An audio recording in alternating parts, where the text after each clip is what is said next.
আসসালামু আলাইকুম প্রিয় খামারি ভাইরা, দেশ ও দেশের বাইরে থেকে যারা আমার এই ছোট্ট ভিডিওটি দেখছেন তাদের সবাইকে জানাই শুভেচ্ছা, স্বাগতম। আজকের বিষয় হচ্ছে শর্ট টাইমে কীভাবে গরু মোটা তাজা করা যায়, এই বিষয় নিয়ে আজকে আলাপ আলোচনা করব। তো যারা আমার ভিডিওটি দেখছেন খুবই ধৈর্য সহকারে আমার ভিডিওটি দেখবেন। তো আপনাদের কাছে রিকোয়েস্ট রইল ভিডিওটি কোনো রকমের টানা হেঁচড়া না করে শুরু থেকে শেষ পর্যন্ত দেখার চেষ্টা করবেন। যদি আপনারা ভিডিওটা টানা হেঁচড়া করেন অবশ্যই কোনো একটা পয়েন্ট বাদ পড়লে হয়তো কিছু বুঝবেন। আপনারা এখানে যে প্রেসক্রিপশনটা দেখতেছেন, এখানে এই প্রেসক্রিপশনটার মধ্যে আপনারা এই প্রেসক্রিপশনটা অ্যাপ্লাই করতে পারেন গরু মোটা তাজাকরণে। এখানে সম্পূর্ণ ডিটেলস দেওয়া আছে। এখানে দেখেন লেখা আছে ক্যাটেল ফ্যাটেনিং অনলি 90 ডে। দেখেন এই যে এখানে রেনাডেক্স ট্যাবলেট 50 কেজির জন্য 1 পিস করে। যদি গরু 50 কেজি হয় একটা খাওয়াবেন, 100 কেজি হলে 2টা খাওয়াবেন, 150 কেজি হলে 3টা খাওয়াবেন, এভাবে পর্যায়ক্রমে যে কটা খাওয়াইতে হয় ওই কটা খাওয়াবেন। তারপরে যে 15 দিন পর, এই 15 ডে পর আপনারা যে নাইট্রোনেক্স ভেট ইঞ্জেকশনটা করতে হবে, যেটা আপনারা ডিসপ্লে দেখে সামনে দেখাবো সেটাই আপনারা এভাবে আপনাদের গরুগুলোকে করবেন। এই যে নাইট্রোনেক্স ভ্যাট ইঞ্জেকশন। তারপরে আছে এখানে লিভার টনিক জিঙ্ক ক্যালসিয়াম, এখানে আমি ক্যালসিয়ামটা লিখি নাই, ক্যালসিয়ামটা প্রয়োগ করবেন।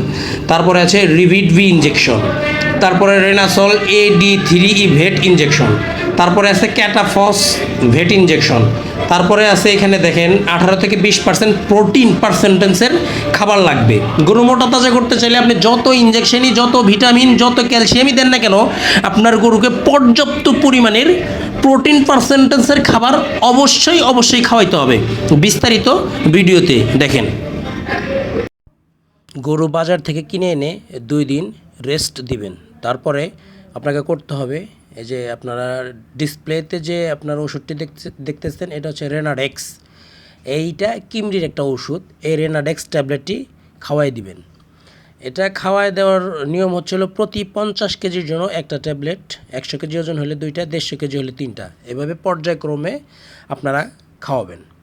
তো এটা খাওয়াইলে এটার উপকার হচ্ছে হলো পেটে যত রকমের কিমড়ি আছে, গোল কিমড়ি, ফিতা কিমড়ি, পাতা কিমড়ি, পেটের ভিতরে যাবতীয় যত কিমড়ি আছে এটা ধ্বংস করবে। এটার কাজ হচ্ছে হলো পেটের কিমড়িগুলোকে ধ্বংস করা। তারপরে যেটা আপনাকে করতে হবে নাইট্রোনেক্স। এটা হচ্ছে র্যানেটা কোম্পানির একটি কিমরির ওষুধ। এটা হচ্ছে নাইট্রোনেক্স। এটা হচ্ছে কলিজা কিমরির জন্য আমরা খামারি ভাইরা যারা আছি এটা ব্যবহার করে থাকি। তো আপনি যদি রেনাডেক্স ট্যাবলেটটা খাওয়ান, ঠিক 15 দিন পরে আপনার এই নাইট্রোনেক্স কিমরির ইঞ্জেকশনটা চামড়ায় করতে হবে। কেন করবেন হয়তো অনেকে প্রশ্ন করতে পারেন যারা জানেন না, যে আমি কিমরির ওষুধ খাওয়াইলাম আবার কেন কিমরির ইঞ্জেকশন করব। এটা হচ্ছে ভাই, আপনি যেটা প্রথমে দিচ্ছেন এটা পেটের যত কিমড়ি আছে মেরে ফেলবে। এই নাইট্রোনেক্সের কাজ হচ্ছে কলিজা কিমড়ি, কলিজার ভিতরে ছোট ছোট কিমড়ি হয়। এই নাইট্রোনেক্স হচ্ছে কলিজার যত কিমড়ি আছে এটা ধ্বংস করবে। এবং চোখে কিমড়ি, যা চোখে কিমড়ি হয়, কলিজায় কিমড়ি হয়, চামড়ার নিচে ছোট ছোট কিমড়ি হয়, এগুলোকে এই নাইট্রোনেক্স ধ্বংস করবে। এই জন্যই আমরা রেনাডেক্সের 15 দিন পর নাইট্রোনেক্স ইঞ্জেকশনটা করব।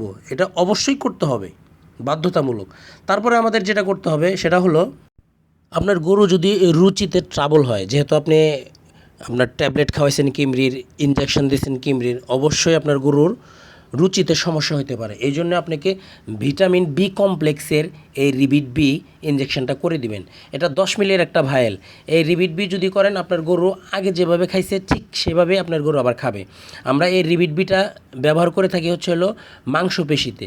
এটা আপনার সম্পূর্ণ 10 সিসির ভায়েল। এই সম্পূর্ণটাই আপনার গরুকে আপনার প্রয়োগ করতে হবে। এটা প্রয়োগের নিয়ম হচ্ছে হলো পুরো সিসি, আপনার 10 সিসি, আপনি এই 10 সিসি আজকে করবেন, আজকে যে টাইমে করবেন ঠিক কালকে এই টাইমে আরেকটা করবেন, এবং তারপরের দিন আরেকটা করবেন, ঠিক একে 3 দিন 3টা রিবিট বি ইঞ্জেকশনটা করে দিবেন। এটা করলে আপনার গরু এবং চাঙ্গা হয়ে যাবে এবং সতেজ সবল হয়ে যাবে। এর জন্যই আপনাকে রিবিট বিটা করতে হবে। এরপর আপনাকে যেটা করতে হবে সেটা হচ্ছে হলো লিভার টনিক। আপনাকে ভালো মানের একটা লিভার টনিক গরুকে দিতে হবে। কেন দিবেন? যেহেতু আপনি লিভারের ভিতরে যে ছোট ছোট কিমড়ি আছে, যে ক্ষত তৈরি হয়েছে, সেই ক্ষতগুলোকে পূরণ করার জন্য আপনাকে লিভার টনিক দিতে হবে।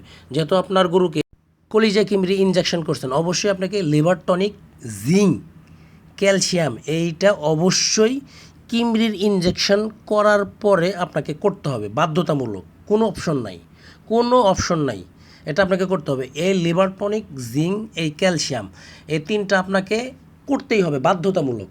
যদি আপনি গরু পালেন, যদি আপনি মোটা তাজা করতে চান, অবশ্যই পর্যায়ক্রমে আমি যেভাবে ভিডিওর মধ্যে এই যে ডিসপ্লেতে যে মেডিসিনগুলো, ইনজেকশনগুলো আসতেছে, অবশ্যই আপনাকে করতে হবে।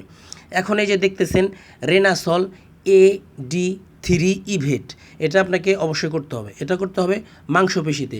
আপনার গরু যেহেতু মোটা তাজা করবেন, অবশ্যই আপনাকে এই রেনাসল AD3 করতে হবে। রেনাসল AD3 এর মানে হচ্ছে এতে ভিটামিন A, ডিতে হচ্ছে ভিটামিন ডি, থ্রিতে হচ্ছে ইতে হচ্ছে ভিটামিন ই। তিনটা ভিটামিনের সমন্বয়ে এর নামও দেওয়া হয়েছে রেনাসল AD3 ইভেট। এটা আপনারা গভীর মাংসপেশিতে করতে হয়। আপনারা অবশ্যই এই কোর্স, এই যে শর্ট কোর্স, এই কোর্সের মধ্যে অবশ্যই আপনাকে রেনাসল AD3 ইভেট এটা অবশ্যই রাখতে হবে। এবং 3 দিন পর পর আপনাকে এই রেনাসল AD গভীর মাংসপেশিতে করতে হবে। তাহলে অবশ্যই আপনার গরু খুব দ্রুত ওয়েট গেইন করবে এবং খুব দ্রুত ভারী হবে গরু। এই জন্যই আপনাকে রেনাসল AD3 করতে হবে। এরপর আপনাকে যেটা করতে হবে সেটা হলো এই যে দেখতে পারতেছেন ডিসপ্লেতে ক্যাটাফস ভেট। এটা খুবই গুরুত্বপূর্ণ একটা মোটা তাজা করার জন্য ইনজেকশন। এটা অবশ্যই আপনার গভীর মাংসপেশিতে করতে হবে। যদি আপনার ডান সাইডে রেনাসল AD3 করেন, বাম সাইডে অবশ্যই ক্যাটাফস করবেন, একই দিনে করতে হবে। আপনি ইনজেকশনের শিডিউলটা অবশ্যই ভাগ ভাগ করে নেবেন। আজকে যদি আপনি ক্যাটাফস রেনাসল AD দেন, তাহলে পরের দিন আপনার ভিটামিন বি কমপ্লেক্স জাতীয় যে কোনো ইনজেকশন দিতে পারেন, বা অ্যামাইনোভেটের যে কোনো ইনজেকশন আপনি দিতে পারেন। তাহলে আপনার ইনজেকশনের একটা শিডিউল করে নেবেন।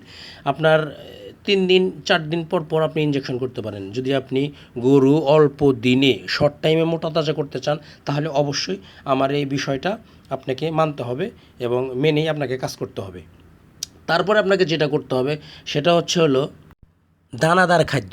দানাদার খাদ্যর বিকল্প নেই। আমি কিন্তু প্রেসক্রিপশনের নিচে লিখে দিছি যে 18 থেকে 20% প্রোটিন পার্সেন্টেজ খাবার দিতে হবে।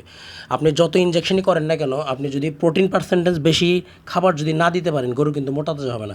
খাবারই হচ্ছে মেইন। খাবার যত বেশি পার্সেন্টেজের প্রোটিন দিবেন, তত দ্রুত আপনার গরু মোটা তাজা হবে। অবশ্যই খামারি ভাইরা দানাদার খাবারের পাশাপাশি আপনারা অবশ্যই ঘাস, তারপরে খড়, এগুলো খাওয়াবেন। তো খামারি ভাইরা, আমার ভিডিওটি আপনাদের কাছে কেমন লাগলো অবশ্যই লাইক কমেন্টের মাধ্যমে জানাবেন। আর আমি প্রতিনিয়ত ভিডিও ইউটিউবে দিয়ে থাকি, তো আমার ভিডিও যদি নিয়মিত পেতে চান অবশ্যই চ্যানেলটি সাবস্ক্রাইব করে রাখবেন। ভালো থাকবেন, সুস্থ থাকবেন, আল্লাহ হাফেজ।